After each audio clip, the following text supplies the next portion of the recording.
జగన్ సాధారణంగా ఒక మాజీ ముఖ్యమంత్రి తను ట్వీట్ చేస్తే ఎవరు ఆన్సర్ చేయాలి? చంద్రబాబు ఆన్సర్ చేయాలి. ఎందుకు? ప్రస్తుత ముఖ్యమంత్రి ఏ అంశాలు రైజ్ చేస్తున్నాడు తన పర్సనల్ అయితే స్పందించక్కర్లేదు, కానీ ప్రజలకు సంబంధించినటువంటి అంశాలు. కానీ ఇదివరకు చంద్రబాబు నాయుడు ఆరోపించినప్పుడు జగన్ సమాధానం చెప్పలా, ప్రెస్ మీట్లు పెట్టి ఆన్సర్ చేయలేదు, సజ్జలతోనూ ఇంకొకళ్ళతోనూ స్టేట్మెంట్లు ఇప్పించేవాడు. ఇక కొడాలి నాని లాంటి వాళ్ళైతే బూతులు మాట్లాడుతూ నడిచిపోయింది.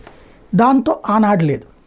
ఇప్పుడు జగన్ ట్వీట్లకి జగన్ ఏంటి ప్రెస్ మీట్లు ఒకటి పెడుతున్నారు, దాని మీద చంద్రబాబు ఏం స్పందించట్లేదు.